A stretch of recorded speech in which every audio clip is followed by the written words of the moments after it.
विधानसभा झांझरा से प्रधान पद हेतु शिक्षित, सक्षम एवं ईमानदार महिला प्रत्याशी सुनीता देवी का चुनाव चिन्ह इमली पर मोहर लगाकर भारी मतों से विजयी बनाएं। दोस्तों, आप देख रहे हैं उत्तराखंड जनता की आवाज।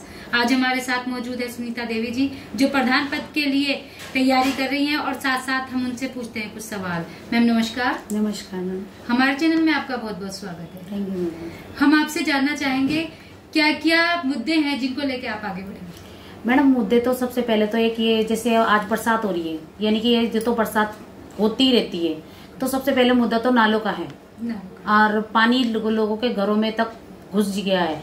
10 घंटे हो गए, बारिश पड़ रही है लगातार, तो पानी रोडों पे काफी आ गया। जंगल का पानी ना काफी तेजी में है, तो समस्याएं, आज लोग इकट्ठे भी हो रखे थे, हम वहीं पे जा रखे थे, अभी अभी आए हैं।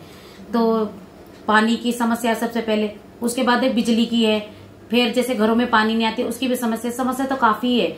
समस्या आज तक कभी भी दूर नहीं हुई। कम से कम 30 से हम 40 इयर्स की होने वाली हूँ मैंने बचपन से ये समस्या देखी है क्षेत्र में, और कहीं पे भी किसी चीज का भी समाधान नहीं हुआ है।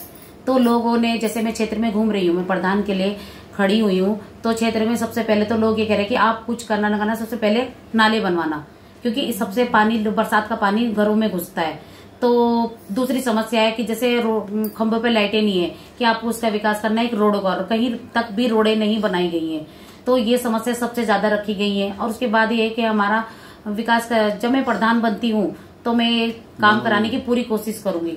जिस तरह से जनता आपको आगे लाने की कोशिश कर रही है, जनता का आपको प्यार मिल रहा है, तो क्या लगता है अगर आप चुन के आती हैं तो पहली प्राथमिकता क्या रहेगी जनता के प्रति जो कि आप निभाएंगी? देखो, मेरी पहली प्राथमिकता ये होगी कि जो सबसे पहले यही नाले की समस्या ये दूर करूंगी। उसके बाद जो धीरे धीरे समस्याएं क्षेत्र में बनी हुई हैं वो मैं धीरे धीरे दूर करूंगी, उनके वादे पे खरी उतरूंगी। मैडम, आप क्षेत्र में घूमे होंगे जी, तो आपको सबसे ज्यादा समस्या किस चीज की लगी?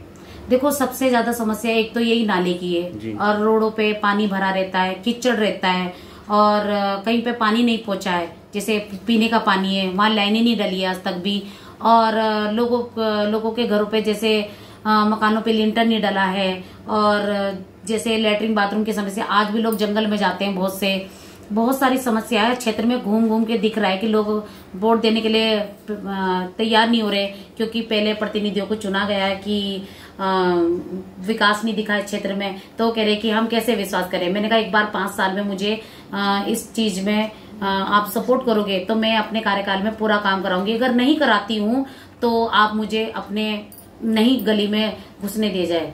तो इस तरह से आपने इतनी बड़ी बात बोली है कि अगर विकास के कार्य नहीं होते हैं तो यहाँ नहीं आने देना चाहिए, तो क्या लगता है जिस तरह से ग्रामीण क्षेत्र है, ग्रामीण क्षेत्र में बहुत सारी समस्याएं भी आपके सामने आ रही है, एक नशे का कारोबार बहुत तेजी से बढ़ रहा है, आपको मैडम दिखाई भी दे रहा होगा कि जगह जगह नशा बिक रहा है, तो अगर आप चुन के आते हैं तो इस पे आप पहली रोकथाम किस तरह से लगाएंगे, क्या किस तरह से?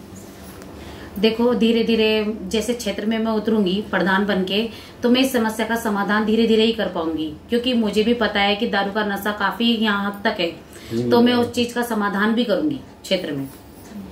विकास कार्यों को लेकर महिलाओं और युवाओं के लिए क्या कहना चाहोगे? मैं महिलाओं और युवाओं को ये कहना चाहती हूँ कि जैसे 75% यहाँ पे लोग बेरोजगार हैं, काम नहीं मिल रहा है, तो विकास, जैसे यहाँ पे बड़ी बड़ी कंपनियां हैं, और इस जैसे ग्राफिक है, हमारे बाहर के लोग आके यहाँ पे जॉब कर रहे हैं, तो मैं चाहूंगी कि उन्हें यहाँ के ग्रामीण लोगों को जॉब मिले, बाहर के लोगों को थोड़ा सा नहीं करे।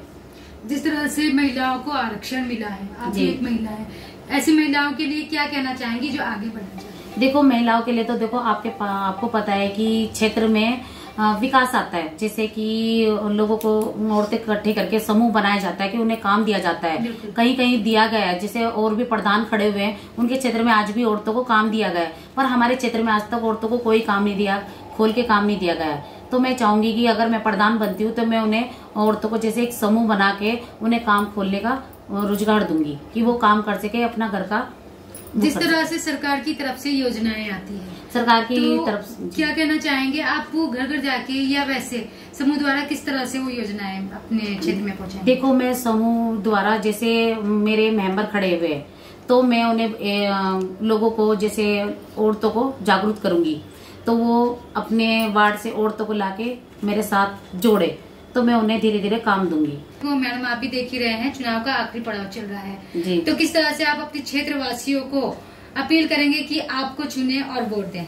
देखो, मैं अपने क्षेत्रवासियों को ये अपील देना चाहती हूँ कि मेरा चुनाव चिन्ह इमली है और ये इमली पे मोहर लगा के मुझे चुने और मैं प्रधान बनती हूँ तो मैं इनकी दिक्कतें धीरे धीरे दूर करूंगी। तो दोस्तों, जिस तरह से आपने देखा, सुनीता देवी मैम हमारे साथ थे और साथ में जितेंद्र भाई और सभी थे।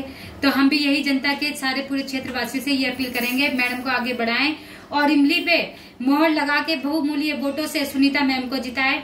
हम मैम का धन्यवाद करेंगे, उन्होंने कीमती वक्त दिया। धन्यवाद मैम। Thank you.